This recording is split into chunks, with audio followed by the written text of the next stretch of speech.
萧炎天幕之行有多精彩，杀魂牙和魂力，收半圣宠物，与先祖萧玄相见，融合3种斗帝血脉，激活萧族族纹，实力暴涨到8星斗尊巅峰。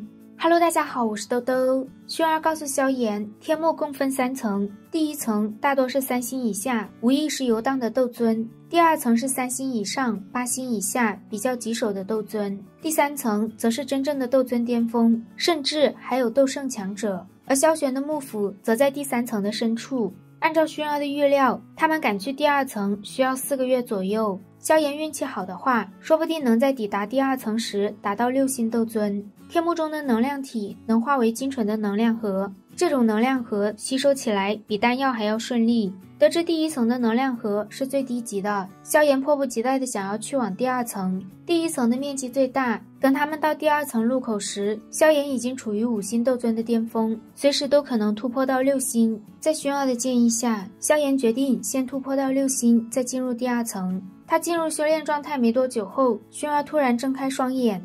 既然来了，何必躲躲藏藏？魂族的人现在已经不堪到了这种地步吗？魂牙2人早在1个月前就察觉到了萧炎和薰儿的踪迹，今日他们总算是等到了可以动手的好时机。薰儿让他有胆就来试试。魂牙知道他和魂力联手也不可能重伤薰儿，他让魂力去杀了萧炎，他来拦住薰儿。薰儿警告魂牙，赶上萧炎，天幕便是他的葬身之处，但他的威胁并没有起到什么作用。眼看魂力已经靠近萧炎，薰儿连忙朝他射出一道金色长矛。魂力并没有顾及身后的攻击，他举起拳头轰向萧炎的脑袋。突然，萧炎猛地睁开双眼，大天造化掌拍向近在咫尺的魂力，一道道灵魂自爆拦住了大天造化掌的扩散。这时，金色长矛直射魂力的脑袋。关键时刻，魂牙将魂力撞开，他一把抓住魂力，一边放狠话一边逃命。薰儿见他们俩已经逃进了通往第2层的光幕，只好作罢。等萧炎调息好后，他们2人也踏入了能量光幕。第2层等待他们的是魂牙故意引来的能量体的攻击。好在这些能量体并不强，萧炎他们很快就结束了战斗。据薰儿所知，第3层的入口在东面，魂牙2人也是往那个方向跑的。第2层的范围比较小，不到半个月的时间，他们就抵达了第3层的入口。这期间，萧炎和薰儿一直在追击魂牙，但他们每次都被魂牙放出的灵魂体自爆，搞得烦不胜烦。这时，萧炎感应到了9星斗尊能量体的存在，这是他们进入天幕半年来第一次碰到9级的能量核。他们2人不再追击魂牙，而是前去收拾那个9星斗尊。能量体在被薰儿吞噬前，给了萧炎重重一击。一直隐藏在暗处的魂牙2人瞬间出现。魂牙嘲讽萧炎，让他在追杀人的时候不要因为其他事情分心，否则猎人和猎物很容易就会转换。实际上，这个受伤的是萧炎的分身，这一切也只是为了引诱他们出来。魂牙2人发现中计后，转身就准备逃，可惜他们已经落入萧炎和薰儿的天罗地网中。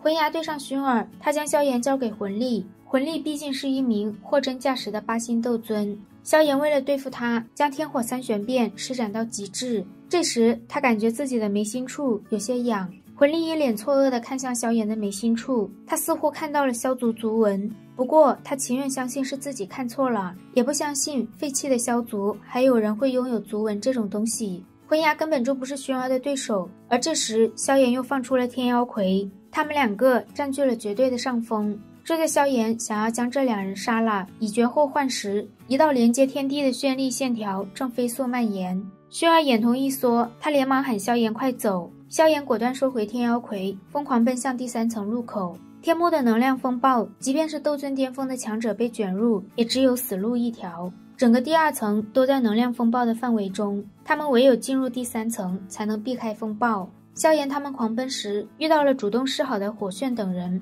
这时他们终于看到了第3层的入口，古清扬4人都在入口处等着薰儿。见人到齐，古清扬说能量光幕已经实质化，必须要强行打破才能进入第3层，这是十分浩大的工程，需要他们所有人联手才行，否则等能量风暴一来，他们只有死路一条。在场的人也都知道轻重，皆同意了古清扬的提议。古清扬说他们4人先开始，后面的人轮流上。开辟金层并没有想象中困难，但没多久，萧炎就发现两边的金币在合拢。古筝将金币轰开一道裂缝，里面密密麻麻的全是不断蠕动的远古噬虫。远古噬虫是一种体型极小、数量却无穷无尽的魔兽，它们能够吞噬一切东西，在不断分泌出精纯的能量。萧炎他们现在处于虫窝之中，通道外又是能量风暴，唯一的活路就是尽快打穿通道。众人一番狂轰猛炸，却引来了越来越多的远古噬虫。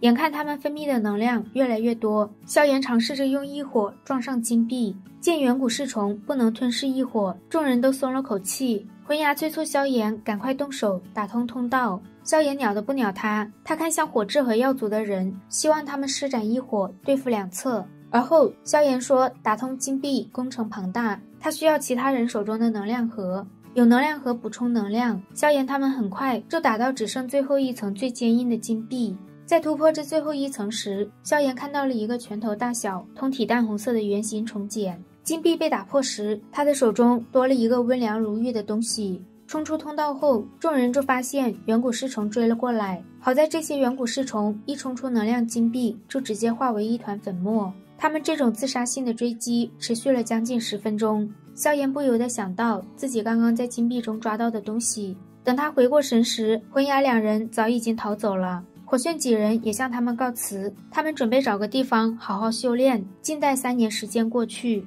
古青阳4人为了保护薰儿，决定跟着萧炎一起前去萧玄的幕府。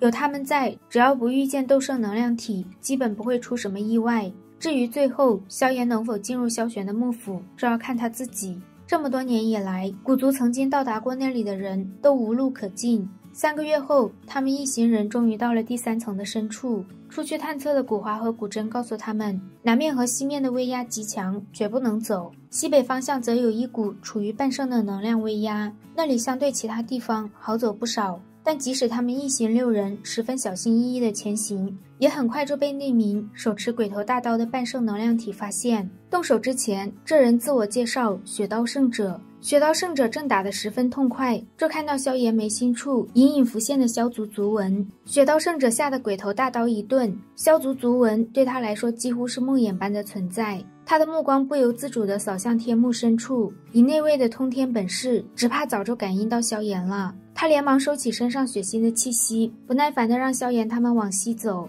那里可以避开其他人，到达他们要去的地方。在萧炎他们即将抵达萧玄幕府时，魂牙两人带着2名魂族陨落的斗圣强者出现。以萧炎几人的实力，对上他们没有丝毫胜算。魂族斗圣一出手，萧炎他们立刻奔向不同的方向，但斗圣的实力太过强大，魂族斗圣仅仅是手一握，方圆100丈内瞬间凝固。就在萧炎准备彻底拼命时，雪刀圣者带着他的大刀出现，他一把将萧炎几人挑起，闪电般冲向天幕深处。雪刀圣者一边跑一边骂，萧炎他们要是死了，被那家伙发现，肯定又要血洗一次。魂雕2人回过神后，齐齐对着雪刀圣者出手，他们的拳头在离雪刀圣者还有半尺距离时陡然凝固。一道身着淡青色衣衫的人影出现，萧玄抬起头，露出一张并非极其俊逸，但却给人一种特殊味道的脸。魂雕强压住心中的恐惧，一副自己胆子很大的样子。萧玄实力虽强，但因为受到天幕的压制，他10年才能离开自己的幕府一次。现在在他们面前的不过是他的影像而已。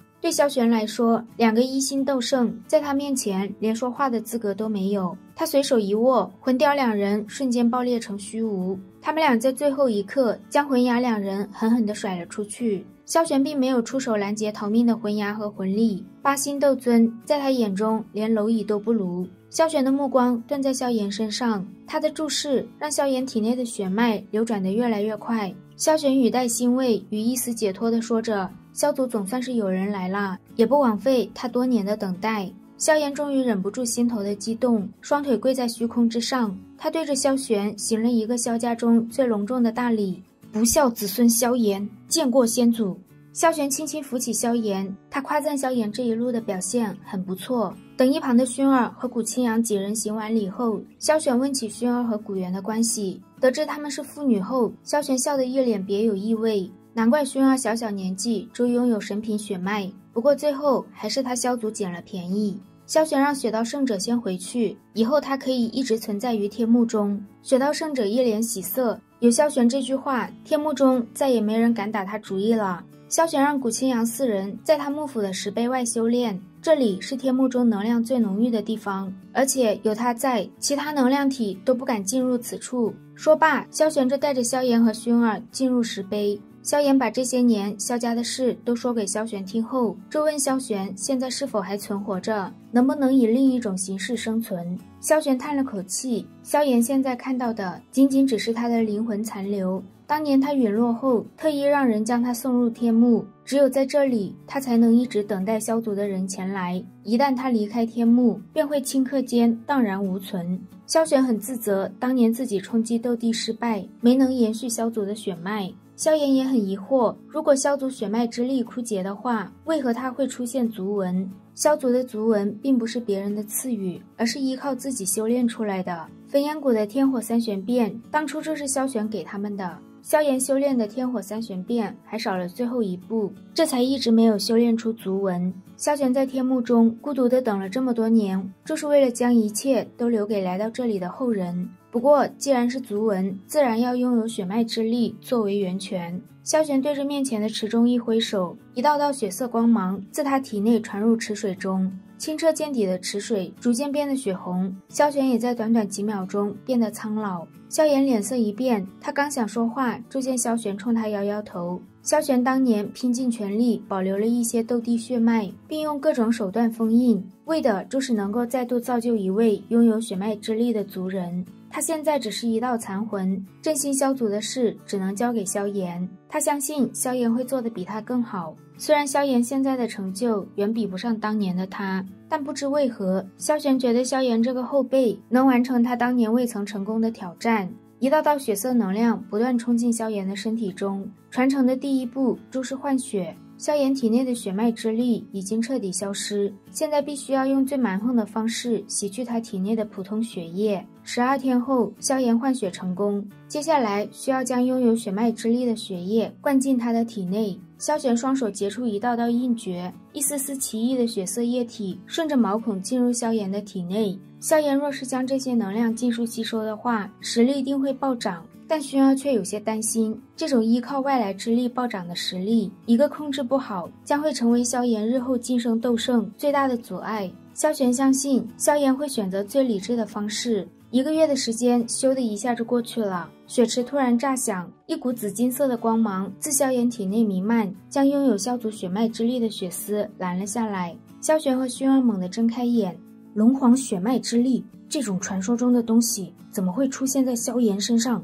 龙皇的血脉之力足以和真正的斗帝血脉媲美，若是无法消除龙皇血脉之力的话，萧族的血脉之力便无法融入萧炎体内，强行冲撞只会让萧炎受到重创。萧玄沉吟片刻，问薰儿愿意帮他，或者说帮萧炎一个忙吗？薰儿让萧玄有需要的地方尽管说。萧玄想要一些古族的血脉之力，以前他就亲手试验过将萧古两族的血脉融合，虽说结果失败了，但萧玄也知道了原因。两种同样强悍的血脉之力极难调和，但现在有丝毫不逊色于斗帝血脉的龙皇血脉做调和，或许能够彻底融合古萧两族的血脉，并且还能为萧炎解决龙皇血脉带来的一些麻烦。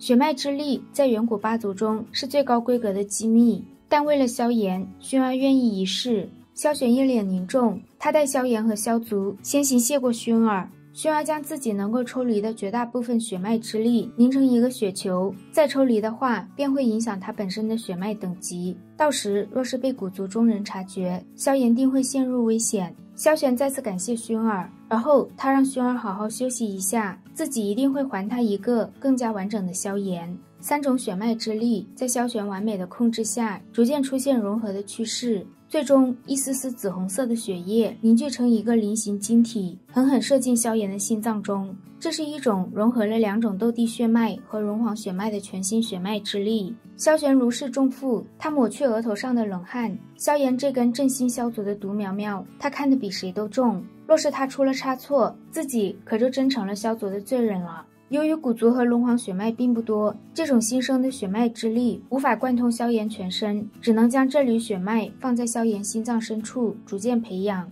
等它能够流通萧炎全身，到时便是这种血脉真正的大成。届时能否突破斗圣，达到传说中的地境，只能看萧炎的造化。萧玄让薰儿在这里静心修炼等待，萧炎想要彻底传承他遗留的能量，需要的时间不会短，1年半的时间咻的一下就过去了。当最后一缕血丝进入萧炎体内时，萧玄和薰儿同时睁开双眼，平静的池水突然炸响，萧炎的气息开始猛涨到9星巅峰。就在萧玄和薰儿一脸担忧时，萧炎将实力反复压制，最终稳定在8星斗尊巅峰上。萧炎睁开双眼后，冲着萧玄双膝跪地，多谢先祖。萧玄扶起萧炎，让他要好好感谢薰儿，若非他的帮忙，萧炎根本无法融合3种血脉之力。薰儿冲着萧炎摇摇头，萧炎知道薰儿是不想让他们俩之间分得太清楚，他心头涌上一股暖意，等女如此，夫复何求。萧玄让萧炎好好保护新生血脉的种子，那是他能否达到地境的关键。另外，他让萧炎多加小心魂族。萧族曾经有过一段鼎盛时期，那时候萧族最强，古族次之，但魂族却是最神秘诡异的，萧族也只能和他们持衡。而且魂族传承的时间十分久远，却一直未曾出现过血脉枯竭之事，这让萧玄百思不得其解。萧玄将完整版的天火3玄变交给他，到时配合血脉之力，能够将族文的力量发挥到极致。萧炎迟疑了一下，问萧玄当年是否也拥有异火。萧玄笑着点头，当年他凭借自身实力强行控制住3种异火，只可惜在最后一战中都被他彻底引爆了。他让萧炎在离开天幕前尽量将族文修炼出来。萧族族文分9笔，萧炎仅仅勾勒出3笔就失败了。族文的修炼之难远超萧炎的意料，这一刻萧炎无比羡慕被族中长老赐予族文的古族中人，和他们相比，萧族族人实在太悲催了。在天幕之行即将结束前5天，萧炎终于成功将族文激活。萧玄手掌一招，萧炎纳戒中的远古噬虫虫后浮现，这个虫后相当于人类半圣的水平，等他苏醒后定会悄无声息地钻入萧炎体内，暗中吞噬他的斗气，到时除非是斗圣强者出手，否则绝找不出来。不过虫后虽然有些麻烦，但却是炼制远古虫皇衣的绝佳材料，用虫后炼制的远古虫皇衣足以承受半圣强者的攻击。萧玄让萧炎抓紧去收拾魂族那2个人，他会在萧炎离开前将远古虫皇衣炼制好。另一边的魂牙和魂力刚狩猎完一个9星的能量体，他们俩正凑在一起密谋要血洗星陨阁和萧炎时，萧炎和薰儿突然出现。魂牙和魂力知道不是他们的对手，扭头就跑。以萧炎如今的实力，非常轻松的就收拾了魂牙2人。等他再次回到萧玄的幕府时，远古虫皇衣已经炼制好了，而这天也是他们离开天幕的日子。萧炎冲着萧玄双手抱拳，弯腰行了一礼：“小家伙，萧族的未来，这全靠你了。”话音刚落，萧炎就感觉到一股无法抗拒的吸力。他让萧玄保重，自己一定会找到办法让他解脱。他们离开后，萧玄喃喃自语：“萧族列祖一定要保佑这个小家伙，萧族究竟是毁灭还是振兴，便全看他了。”